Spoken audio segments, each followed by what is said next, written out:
What if I told you this is the coolest PS5 Pro update yet? What if I told you Black Myth Wukong was probably designed with PS5 Pro in mind? What if I told you Helldivers 2 will run like butter in PS5 Pro? And when I say butter, I mean 4K 60 FPS. Honestly, seeing all the articles and experts like Digital Foundry praising this piece of plastic every day, the hype surrounding it is deserved. What really makes me happy is that the wild predictions I made almost a year ago is actually becoming a reality. What is this prediction, I hear you ask? Well, PS5 Pro power is actually comparable to a $2,000 PC. I know. Big claims require big proof, so take your hands out of your pants, get your popcorn, smash that like button like there's no tomorrow, and let's get into the facts. I'm gonna smash your boy, guys. Okay, so I don't want to waste your time, and I'll jump right into one of the biggest topics of this video, Black Myth Wukong on the PS5 Pro. By now, a lot of you might be asking, where did you get this information? We haven't had any official word from Game Science. And that's the awesome, yet tricky part. To understand how the PS5 Pro will run Black Myth Wukong better, we first need to look at how the game functions on the PS5 and its graphical options. First up, we have Quality Mode, which targets 4K at a locked 30 FPS, right? Then there's Performance Mode, which is probably the worst of the three options. Why? Well, it's because the game actually runs at 30 frames per second internally, but adds fake frames, as confirmed by Digital Foundry's deep analysis. Honestly, Performance Mode is the worst way to play the game, not just because it looks worse, but because it eats your inputs. For example, you might press dodge and it doesn't register, or you think you dodged at the right time, but because of the fake frames, you still die. Now, one of the most interesting and useful modes I found is Balanced Mode, which hovers between 40 to 45 FPS, but can drop down to 30 FPS. So, it has a somewhat, for lack of a better word, unbalanced frame rate. However, the one good thing about it is that it's an unlocked frame rate. We'll come back to this point later. At this stage, I want to talk about a PS5 Pro feature that not enough people are discussing, and it's bigger than you might think. This feature should be getting as much attention as PSSR tech. What feature am I talking about? It's called PS5 Pro Boost Mode,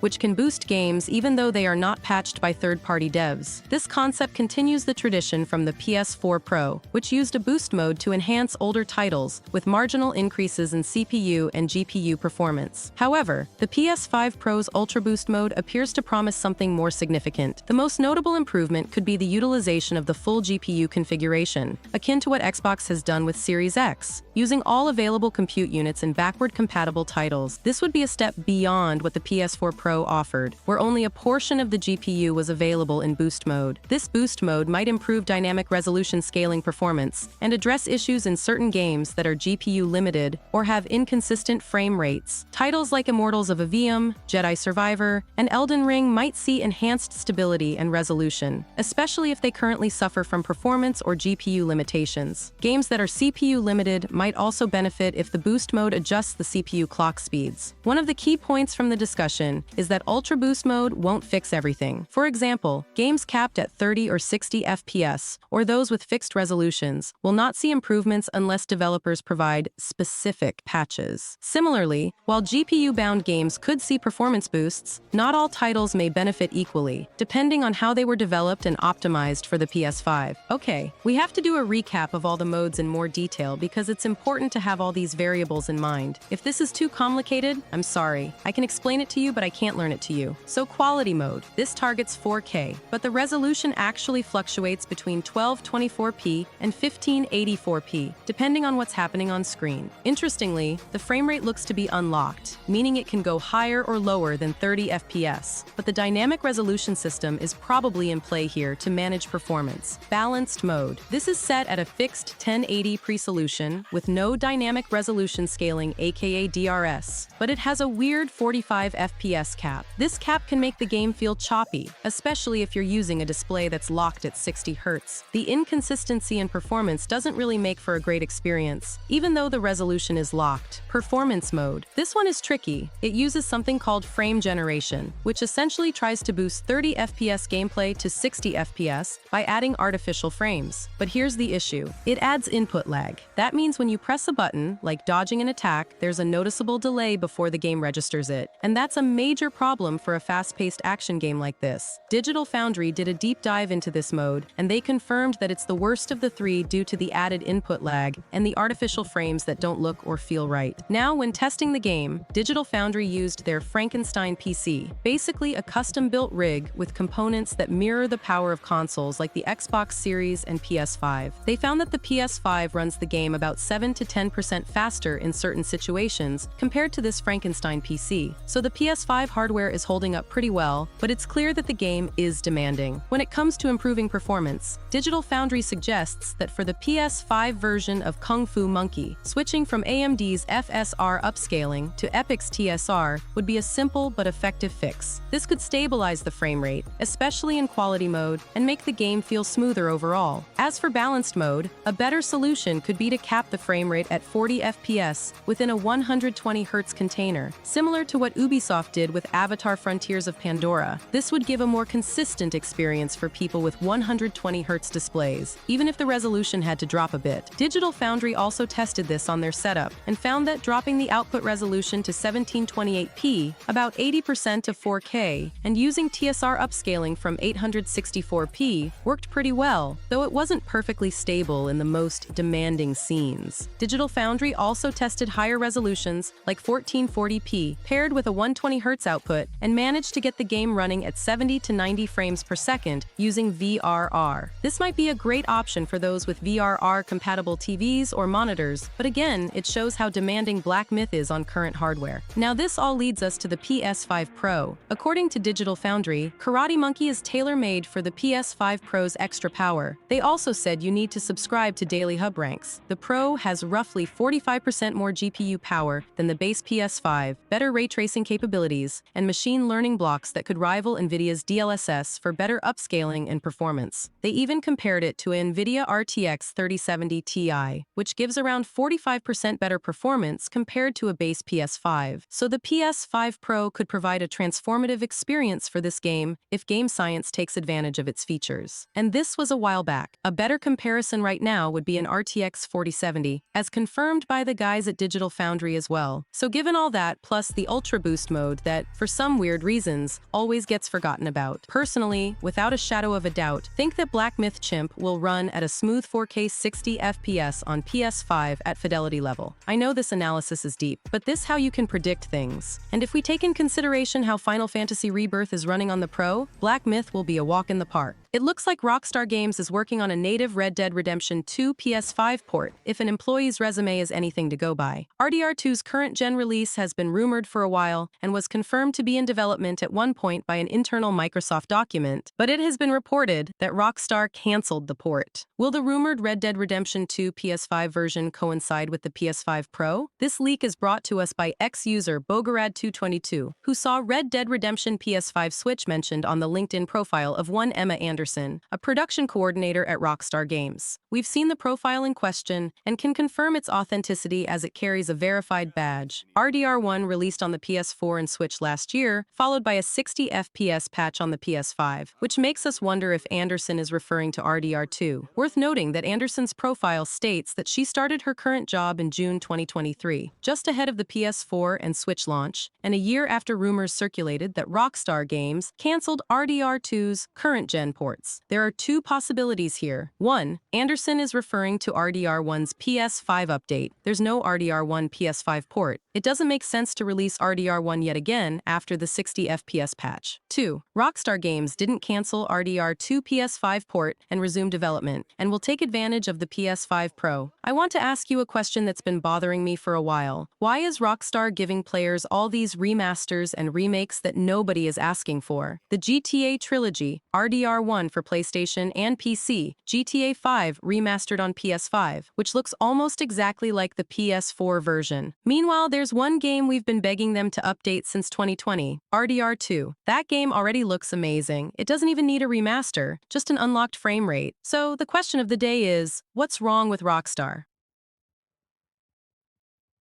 So here's the scoop on Black Myth, Wukong's first major DLC. Word on the street is that it's dropping early 2025, right around Chinese New Year, which is perfect timing because that's a huge holiday in China. There are rumors that the game's going to get 2 big DLCs, and if that's true, we're looking at some major new content on the way. Now, Black Ninja Monkey dropped on August 20th, 24 for PlayStation 5 and PC, and it absolutely killed it. And it's not a contender for Game of the Year. What do you make of that? I thought they liked diversity in games. And this is the most diverse game I ever played. I think the problem is the monkey identified itself as a male, which not good. Very not good. But we don't even know if the monkey is white. Or maybe the monkey is gay. They should have taken that in consideration, right? Or maybe it doesn't deserve to be nominated for Game of the Year because guys said guy things on the internet. Meanwhile, we got women out here screaming death to white males and company managers publicly stating they don't hire white men. But what is your problem with monkeys? This monkey feels like the most marginalized person ever in a game. Okay, that's my rant for today. Let's go back to Karate Monkey DLC. So this filthy Chinese monkey sold over 18 million copies and raked in about billions and billions of USD and trillions of bananas. On top of that, it was the most downloaded PS5 game of August 2024 in places like North America, Europe, and Japan, which is crazy for a brand new game. Even if the monkey is filthy and disgusting, I think just because of these sales, it deserves a nomination. But at least with all this momentum, the DLC is going to be a big deal. One gaming analyst, Daniel Camillo, said on Twitter that the DLC could come out around January 29th, 2025, which is the date of the Chinese New Year. So we're probably looking at a release either at the end of January or early February. We don't have a lot of details on the story or what exactly is in the DLC yet, but with the game's success, expectations are high. Black Myth Jackie Chan is based on Chinese mythology, specifically the Journey to the West story, so it's got a huge following, especially in China, where most of its sales came from. Camilo estimates that about 20% of the people who bought the game will grab the DLC too, which would be about 4 million players. Interestingly, there's still no official word from the developers about the DLC, but it seems like there are 2 planned. Plus, an Xbox Series version of the game is supposed to come out soon, but we don't have a release date for that either. Honestly, seeing how the game runs on base PS5 and seeing how other games perform on the Series S, I just can't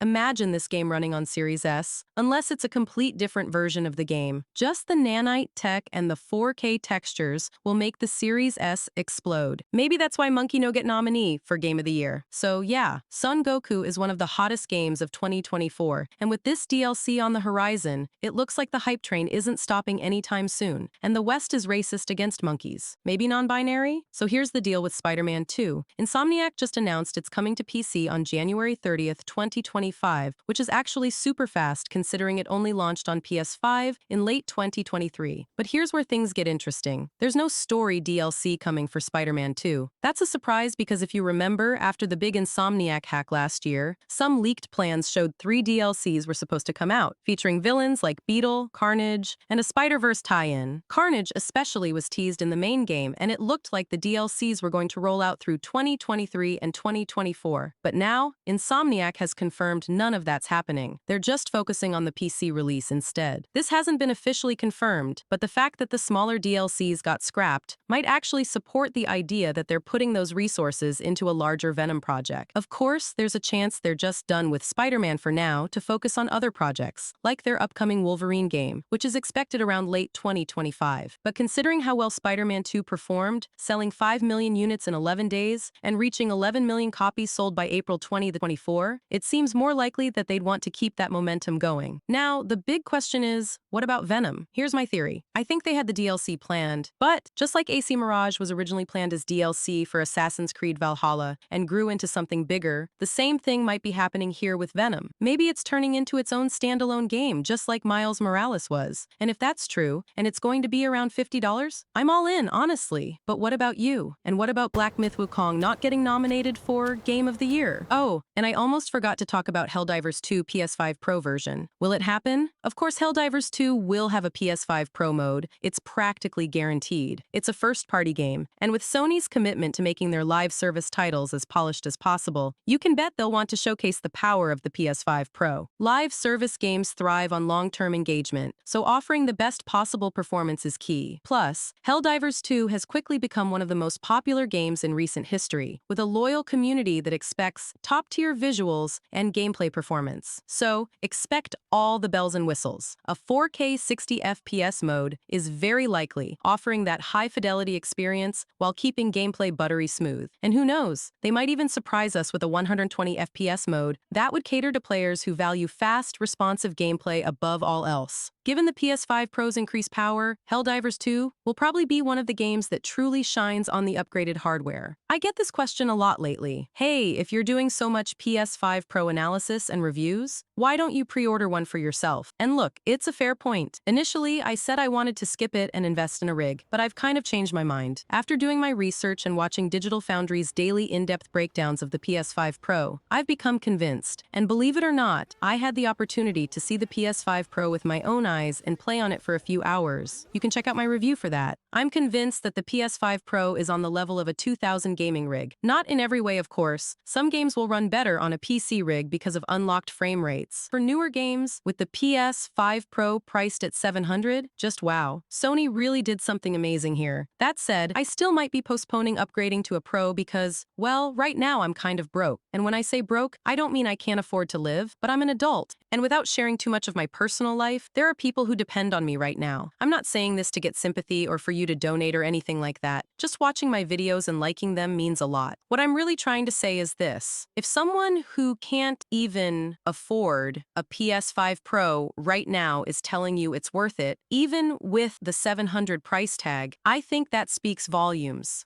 This is what frustrates me when these low-T guys online bash the PS5 Pro, calling it a scam, while at the same time pre-ordering two of them, one for the living room and one for the bedroom. Always be careful who you listen to online. A lot of YouTubers don't have your best interests in mind, no matter how legit they seem. They just jump on whatever drama is trending because that's what gets them the sweet ad revenue. I know, guys, if I wanted more views and more subs, I'd make more PlayStation sucks and gaming is dead videos. But you don't have to listen to my advice. I think you're all old enough to make your own decisions and do your own research. In my videos, I always quote my sources: Digital Foundry, Push Square, PlayStation Blog, Insider Gaming, IGN, and so on. That's it for today. See you all tomorrow.